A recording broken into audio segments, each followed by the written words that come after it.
కలియుగ ప్రత్యక్ష దైవం శ్రీ వెంకటేశ్వర స్వామి ప్రసాదం లడ్డు నెయ్యి కల్తీ వివాదం అంశం ఇప్పుడు సుప్రీంకోర్టుకు చేరింది. టీటీడీ బోర్డు మాజీ చైర్మన్ వైవి సుబ్బారెడ్డి ప్రస్తుత వైసీపీ రాజ్యసభ ఎంపీ సుప్రీంకోర్టులో పిటిషన్ దాఖలు చేశారు. ఆయన తరపు న్యాయవాది పొన్నవోలు సుధాకర్ రెడ్డి గారు మనతో పాటున్నారు. సార్, సుప్రీంకోర్టుని ఆశ్రయించారు ఈ ప్రసాద కల్తీ అంశం పైన. సో ఏంటి మీ ప్రేయర్ ఏంటి, ఏ అంశాలు పిటిషన్లో? ముఖ్యంగా సుబ్బారెడ్డి గారి ప్రార్థన ఏంటంటే, ప్రేయర్ ఏంటంటే, ఈ విధమైనటువంటి దుర్మార్గమైన కలుషిత ప్రచారంతో కోట్లాది మంది భక్తులు మనోభావాలు దెబ్బతింటున్నాయి. కోర్టు వారు ఒక రిటైర్డ్ జడ్జితో కానీ, సిట్టింగ్ జడ్జితో కానీ, ఒక కమిటీ, జడ్జి గారి ఆధ్వర్యంతో ఎక్స్పర్ట్ కమిటీ వేసి దీనిలో నిజాలు నిగుదేల్చమని సుబ్బారెడ్డి గారి ప్రార్థన. రాష్ట్ర ప్రభుత్వం సిట్ వేస్తున్నారు, అనేక మంది సిబిఐ స్వతంత్ర దర్యాప్తు సంస్థ ఇన్వెస్టిగేషన్ కోరుతున్నారు. మీరు ఎందుకు సుప్రీంకోర్టును అడుగుతున్నారు? వినండి, one cannot be author and father of his own judgement.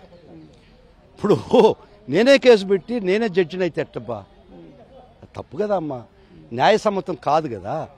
చట్టంలో అది నమ్మకం లేదా రాష్ట్ర సిట్ వ్యవస్థ? అది పద్ధతి కూడా కాదు, అది న్యాయసమ్మతమైంది కాదు.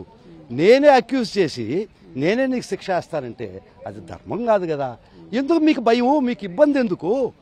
నీది స్వతంత్ర ప్రతిపత్తి కలిగినటువంటి గౌరవ న్యాయమూర్తులు చేత చేయిస్తాము, ఎక్స్పర్ట్ కమిటీతో చేయిస్తాము, అది అథెంటికేటెడ్, అది కరెక్ట్ అని మా అభిప్రాయం. అంటే అసలు నెయ్యి కల్తీ జరిగిందా లేదా? మీ పిటిషన్ ప్రకారం మీరేమని చెప్తున్నారు సార్? నా పిటిషన్లో మేము ఆ సబ్జెక్ట్ కాదండి. మా పిటిషన్లో ఏంటంటే, మీరు నిగుదాల్చండి, జరిగి ఉంటే జరిగిందని చెప్పండి, జరగకపోతే జరగలేదని చెప్పండి. అంటే ఇప్పటికే కోట్లాది మంది దృష్టికి అంశం వెళ్ళింది. జంతువుల పరమ దుర్మార్గమైన విషయం. మళ్ళా చెప్తుండా, animal fat, pig fat is more costlier than the ghee. ఒక ఇత్తడి చెంబు, రాగి చెంబు అమ్ముతూ దానికి ఒక ప్రైస్ ఫిక్స్ చేస్తే దాన్ని గోల్డ్ అడల్టేషన్ చేస్తామా, గోల్డ్ కలుపుతామా? చిన్న విషయం అబ్బా, అంతకన్నా వద్దు. దీని లాజిక్ వద్దు, మ్యాజిక్ వద్దు. ఒకవేళ గోల్డ్ చెంబు అని చెప్పి అమ్ముతా దానిలో రాగి కలపచ్చు, ఇది ధర్మమే. అంటే ప్రపంచంలో కలియుగం కదా, ఇది కలియుగంలో జరుగుతాయి కాదని చెప్పి. 719 రూపాయలకి నెయ్యి వస్తుందా మరి? వాళ్ళు 10 మంది ఆ రోజు ఇంచుమించు అదే రేట్లు వేశారు. మీరందరూ 319 రూపాయలకు వచ్చి నాశరకం చేస్తే వెనక పంపించేస్తారు కదా. బాధే ఉంది, భయం ఉంది. ఆ క్వాలిటీ అందుకనే 4 ట్యాంకర్స్ వెనక్కి పోయింది. That's it. దానిలో ఇబ్బంది కూడా లేదు కదా. కానీ ఆ టెస్ట్ పూర్తి కాందే మీరు ప్రసాదంలోకి ఎట్టి పరిస్థితి కాదు. అంటే మరి ఆ ట్యాంకర్లు వెనక్కి వెళ్ళిపోయి ఇప్పుడు భక్తులంతా ఒక గందరగోళంలో ఉన్నారు. మేము ఆ కల్తీని ఎవరు సృష్టించారు? ఒక వర్గం సృష్టించింది, కొంతమంది వ్యక్తులు సృష్టించారు. కొన్ని కోట్ల మంది భక్తుల మనోభావాలు కలుషితం చేయాలని ఒక దుర్మార్గమైన ప్రయత్నం జరుగుతుంది. దీన్ని ఎదుర్కోవడానికి న్యాయం నిగుతాల్చమని మేము ప్రార్థిస్తున్నాం. అంటే గుజరాత్ ల్యాబ్ రిపోర్ట్స్ లో కూడా ఇందులో గుజరాత్ ల్యాబ్ రిపోర్ట్స్ లో స్పెసిఫిక్ గా ఎస్ వాల్యూ తక్కువ ఉంది. ఎస్ వాల్యూ తక్కువ ఉండబెట్టే కదా మేము రిజెక్ట్ చేసింది. మీరు తీసుకున్న కంటైనర్, రిజెక్ట్ చేసిన కంటైనర్ లో మెటీరియలే కదా, ఇది ముఖ్యమండి. మీరు ల్యాబ్ పంపించింది, మేము ఆల్రెడీ టీటీడీ రిజెక్ట్ చేసింది, దానిలో తక్కువనే కదా మేము పంపించింది.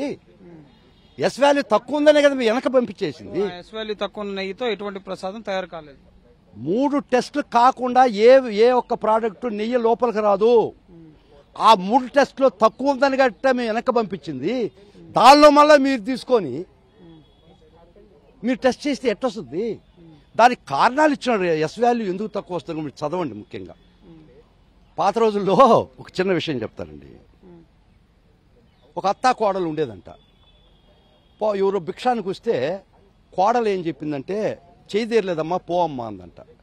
అత్త చూస్తా ఉండి, నువ్వేంది చెప్పేది అని వెనక పిలిచిందంట. మళ్ళా వాడిని పోయేవాడిని. ఇవి వచ్చిన తర్వాత ఈమె చెప్పిందంట నువ్వు పోమని.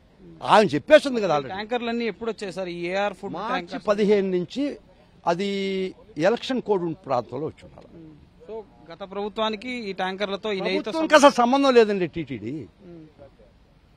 సో మరి అప్పుడు ఎవరు నిర్ణయం తీసుకున్నారు ఏఆర్ ఫుడ్ ట్యాంకర్? అప్పుడు బోర్డు కూడా I think defunct, that subject to correction. ఒకవేళ ఏమని తీసుకుంటుంది, L1 బిడ్డర్గా ఉన్నాడు కాబట్టి సప్లై చేయమని ఉంటుంది. సప్లై చేయమంటే నాసిరకం సప్లై చేయమని కాదు కదా. మళ్ళీ టెస్టులు జరిగిన నాసిరకం అని కూడా వెనక పంపించేశారు. So simple. సార్, ఇప్పుడు మీరే ప్రస్తుతం మాజీ టీటీడీ బోర్డు చైర్మన్ గా బొమ్మన కరుణాకర్ రెడ్డి గారు ఉన్నారు. ఆయన కాకుండా సుబ్బారెడ్డి గారు రావడం, ఆయన వస్తే ఈయన రాలేదంటే, ఈయన వస్తే ఆయన రాలేదంటారు. తప్పు. ఎవరో ఒకరు వచ్చారు. మేము వచ్చింది కూడా న్యాయబద్ధమైన కోరిక, డైరెక్ట్గా ఇన్వెస్టిగేట్ చేయమని ఏమంటున్నాం. సార్ ఇంకొకటి మీరే కాదు, ఇటు సుబ్రహ్మణ్య స్వామి గానీ లేక అనేక మంది న్యాయవాదులు గానీ జర్నలిస్టులు గానీ చాలా మంది ఈ అంశం పైన సుప్రీంకోర్టు సుమోటోగా కేసు విచారణ జరపాలి, అసలు నిజానిజాలేంటి సుప్రీంకోర్టు పర్యవేక్షణ కోరుతున్నారు ప్రతి ఒక్కరు కూడా దీనిపైన. మంచిది, నాకు తెలియదండి. సుబ్రహ్మణ్య స్వామి గారు వేసింది నాకు తెలియదండి, కొర వేసింది కూడా నాకు ఐడియా లేదు. మేము వేసింది మటుకు నాకు తెలుసు. సో కోర్టు ఇంటర్ఫీర్ అవుతుంది అనుకుంటున్నారు ఈ విషయంలో? ఖచ్చితంగా మేము, మా అభిప్రాయం అది. కానీ ఒక్కటి చెప్తుండా, నాకు వాళ్ళు వేసింది తెలియదు. I'm not concern with that. నాకు అసలు నాలెడ్జ్ కూడా లేదు. కాబట్టి నన్ను అడిగితే ప్రశ్న. ఓకే, సో కోర్టు జోక్యంతో అసలు కల్తీ జరిగిందా లేదా ఏంటి అనేది వాస్తవాలు వెలుగులోకి వస్తాయంటారు. అంతే కదా మేము కోరుకునేది. Right, thank you sir. ఇది ముఖ్యంగా సుప్రీంకోర్టు జోక్యంతో వాస్తవాలు వెలుగులోకి వస్తాయి. తిరుమల తిరుపతి వెంకటేశ్వర స్వామి లడ్డూ ప్రసాదం అసలు కలుషితం అయిందా లేదా, దీని వెనుక ఎటువంటి ప్రచారం జరుగుతోంది, వీటన్నిటికీ కూడా తెరదించాలంటే కోర్టు జోక్యం చేసుకోవాలి.